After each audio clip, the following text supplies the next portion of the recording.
Hello price Lord.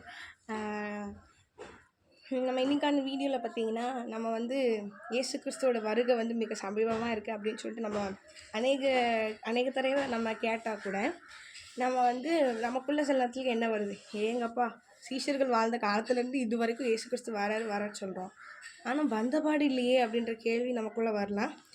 அதனால நமக்குள்ளே ஒரு என்ன சொல்கிறது, ஒரு அசால்ட்டுத்தனம் வருது.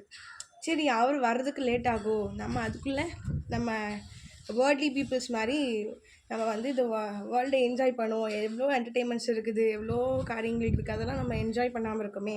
அவருக்காக காத்திருந்து பசுத்தமாக இருந்து நாடகம் பார்க்காம, சினிமா பார்க்காம, ஃப்ரெண்ட்ஸ் கூட சுற்றாமல், மக்கள் விளையாடி கிண்டல் பண்ணாமல், கலாய்க்காமல், இப்படிலாம் நாங்கள் சாக்ரிஃபைஸாக எவ்வளோ நாள் வாழ்கிறதுப்பா. அவர் வர்றதுக்குள்ளே நம்ம இதெல்லாம் என்ஜாய் பண்ணி முடிச்சுட்டு அதுக்கப்புறம் நம்ம வந்து அதான் திருடனுக்கு கடைசியில் அவன் திருட்டு வேலை கடைசி வரைக்கும் பண்ணால் கடைசி நேரத்தில் அவன் வர்றதுக்கு போன மாதிரி நானும் என்ன பண்ணிடுறேன், கடைசி நேரத்தில் இசப்பட்ட மன்னிப்பு கேட்டு வர்றதுக்கு வந்துடுறோம் அப்படின்னு சொல்லி நம்ம நினைக்கிறோம்.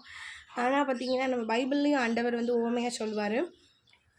புத்தி உள்ள 5 கன்னிகள், புத்தி இல்லாத 5 கன்னிகள் சொல்லிட்டு அவங்க கரெக்டாக இயேசு கிறிஸ்து வருகிற நேரத்தில் அவங்கக்கிட்ட எண்ணெய் இல்லாமல் என்ன பண்ணுவாங்க, அது வாங்க போவாங்க. அது மாதிரி தான் கரெக்டாக எந்த டைமில் நம்ம ஆயத்தப்படாமல் இருக்கிற டைமில் இயேசு கிறிஸ்து வந்துட்டாருன்னா ஒன்றுமே செய்ய முடியாது, நம்ம விடுபட்டவர்களாகிடுவோம். அதனால வருகிறது போல் நான் வருவேன் அப்படின்னு சொல்லி கற்று சொல்லியிருக்கேன். எப்பொழுதுமே விழித்திருந்து ஆயத்தமாக இருங்க. கடைசி நேரத்தில் நமக்கு அந்த வாய்ப்பு சந்தர்ப்பம் கிடைக்குமா அப்படிங்கிறது பெரிய டவுட் தான். திருடனை போல் எல்லாருக்கும் நமக்கு அமையாது. அதனால் நம்ம எப்பொழுதுமே ஆயத்தமாக இருப்போம், அந்த ஒரு அவேர்னஸ்க்காக. Thank you so much. பாய்.